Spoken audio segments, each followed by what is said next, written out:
And so to dramatize this further, suppose we could send him, assume we could send him at almost the speed of light, say 99.99% speed of light. 4.5 light year trip, round trip would be 9 years. On our clock, on his clock, it would be 33 days. So that gives you a feeling for, it should help you understand that time is not an absolute, it's variable. It's not uniform. Time is a physical property.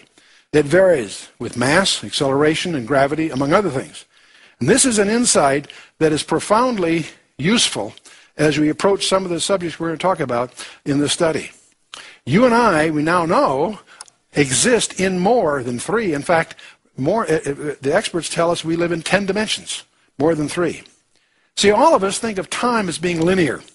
When we were in school, the teacher went to the blackboard and wrote a line, starting at the left and going over to the right.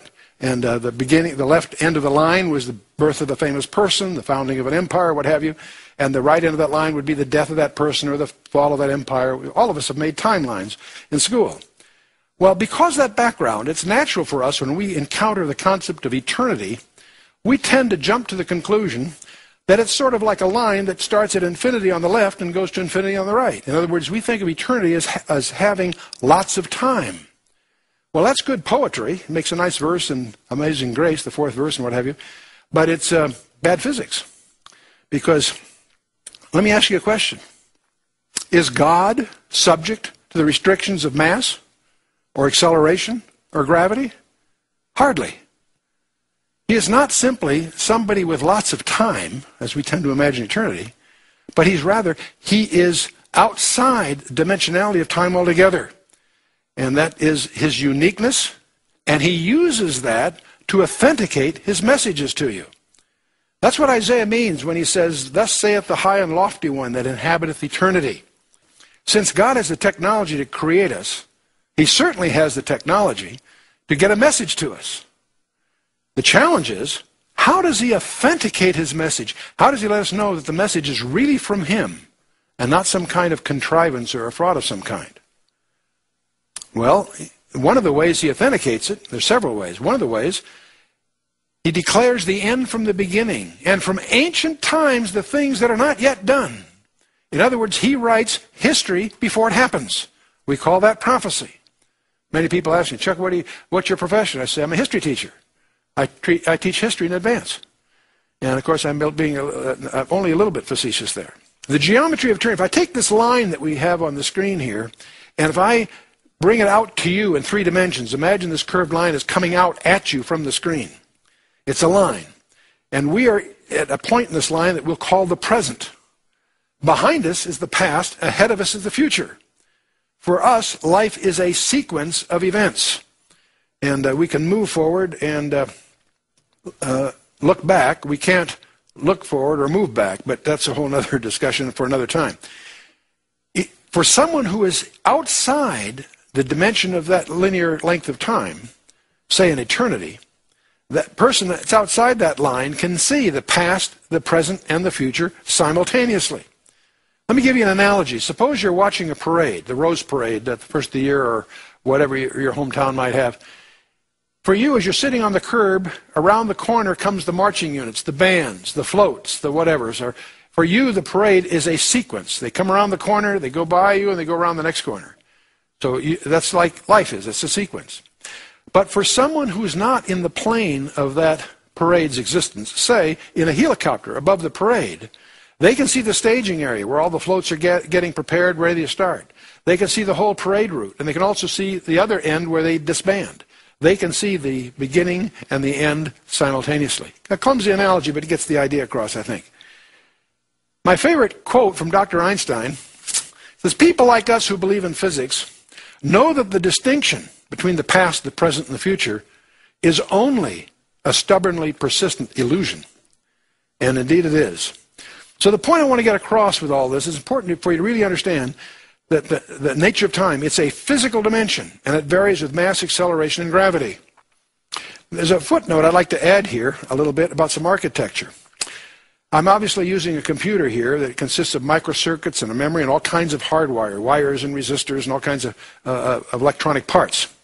And it also, inside the computer, is software. There's an operating system, There's all kinds of languages and messages going around and so forth. If you knew everything there is to know about every piece of hardware in this computer, could you predict its behavior? And the answer, of course not. It's simply an environment within which the software operates.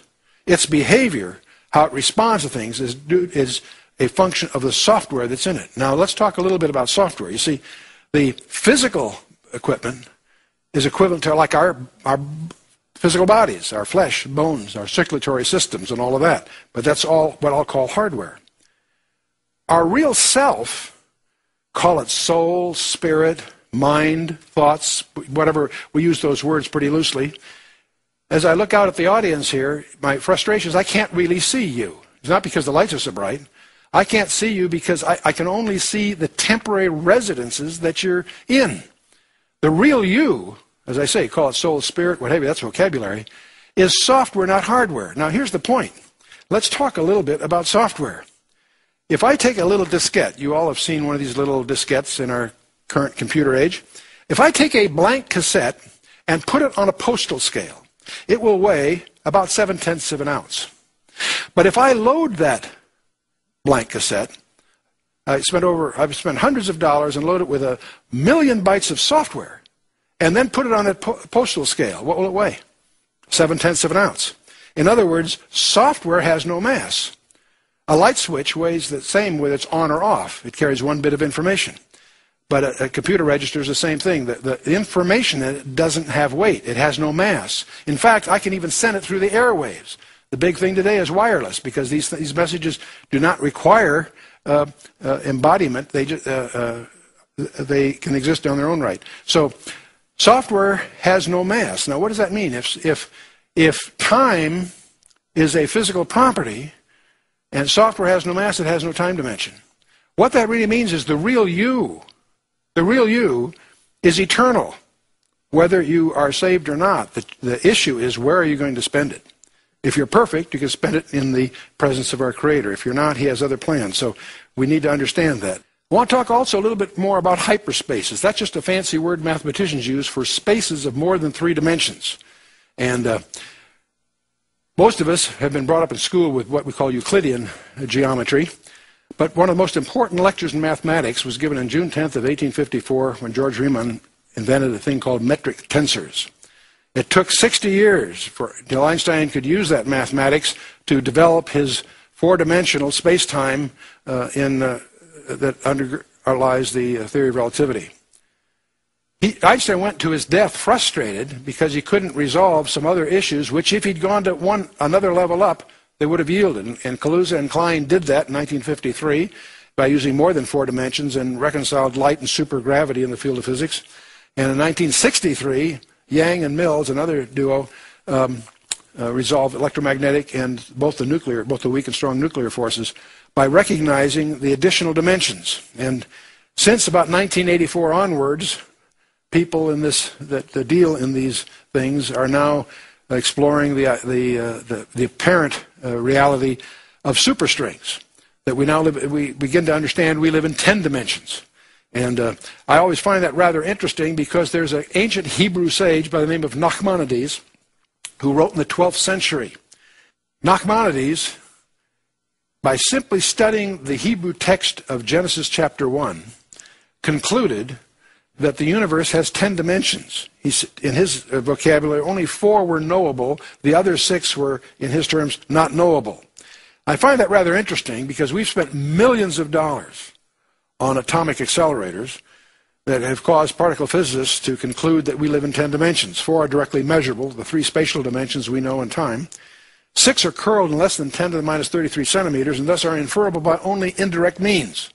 And I think that's fascinating that the leading frontier of quantum physics is now caught up to where Nachmanides was in the 12th century. But there are only 2 kinds of people that seem to be able to deal comfortably with hyperspaces, spaces of more than 3 dimensions.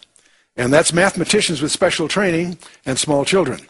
If I was going to try to communicate to you aspects of 4-dimensional or 5-dimensional space, we'd both be having a tough time because it's outside our direct experience.